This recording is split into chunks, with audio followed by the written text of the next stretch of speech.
할렐루야. 자, 오늘 또 가인 계열의 이랏에 대해서 이어서 계속 살펴보도록 하겠습니다. 야고보서 4장 16절 봉독하겠습니다. 이제 너희가 허탄한 자랑을 하니 이러한 자랑은 다 악한 것이라, 이렇게 말씀하고 있습니다. 오늘 하나님은 모든 것을 감찰하시는데 하나님이 감찰하신 경우를 성경에서 세 군데 살펴보고요.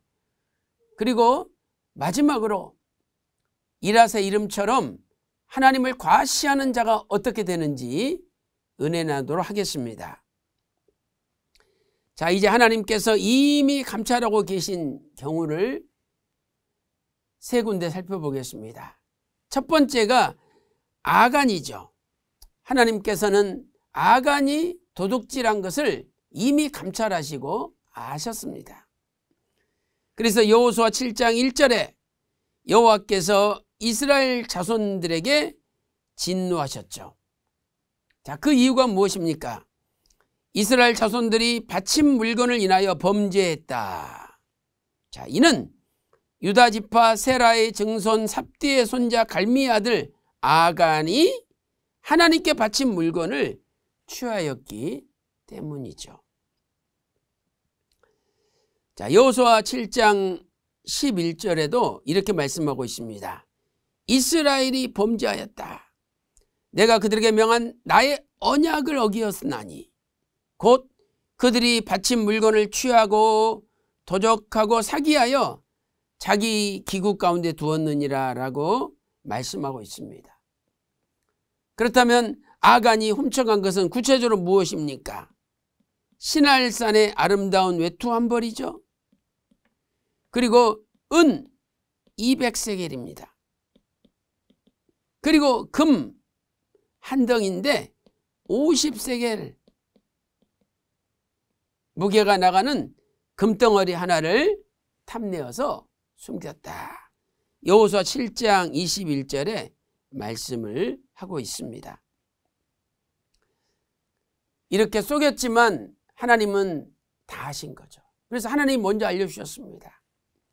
두 번째는 다윗이 언약궤가 들어오는 것을 보고 너무나 기뻐서 춤을 출 때 미갈이 몰래 다윗을 보고 업신여겼습니다. 그런데 이 사실도 하나님께서는 이미 아셨습니다. 감찰하고 계신 거죠. 사무엘하 6장 16절 보겠습니다.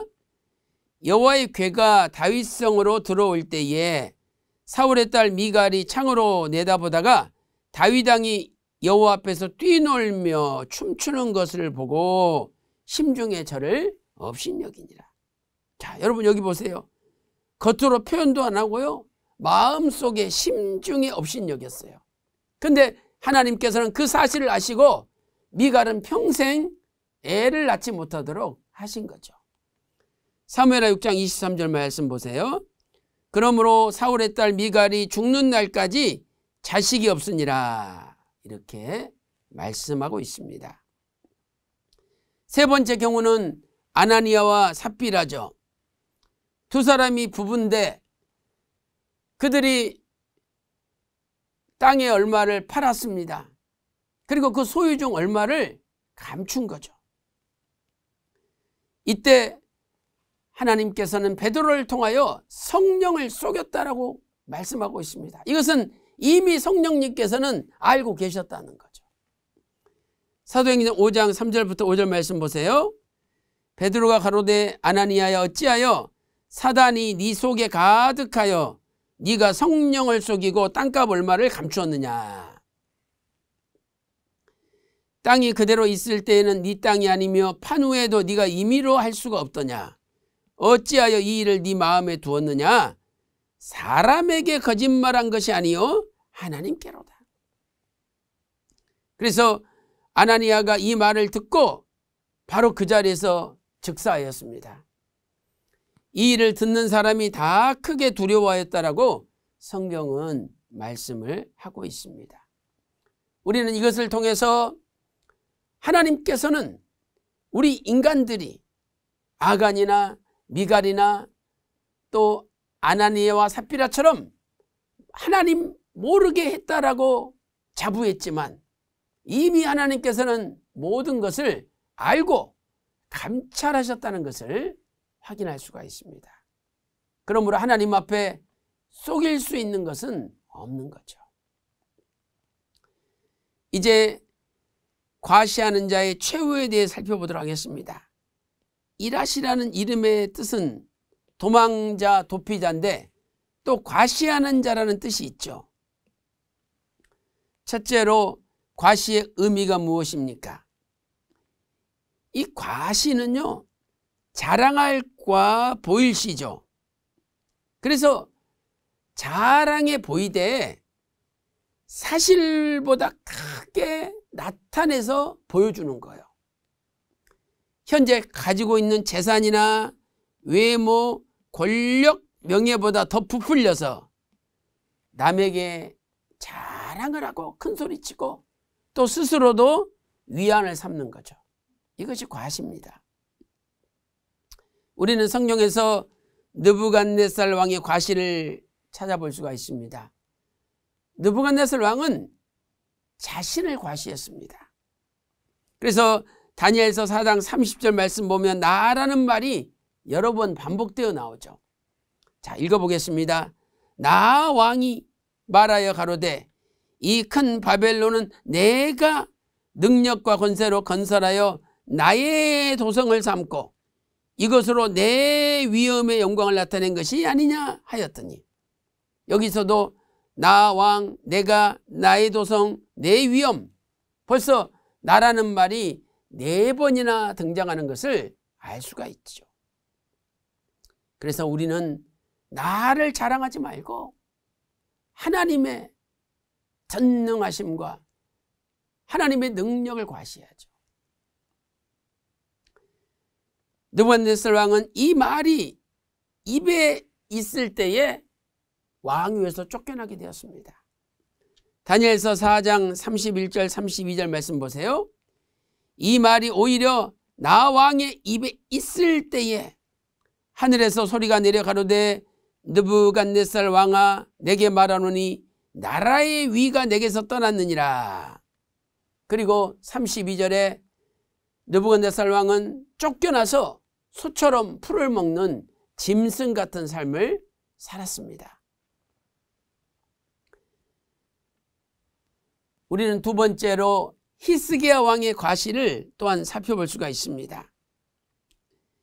이 히스기야 왕이 순간 교만해져서 자기 왕궁이나 내탕고에 있는 모든 재산과 비밀을 다 보여줬습니다. 그래서 결국 바벨론 왕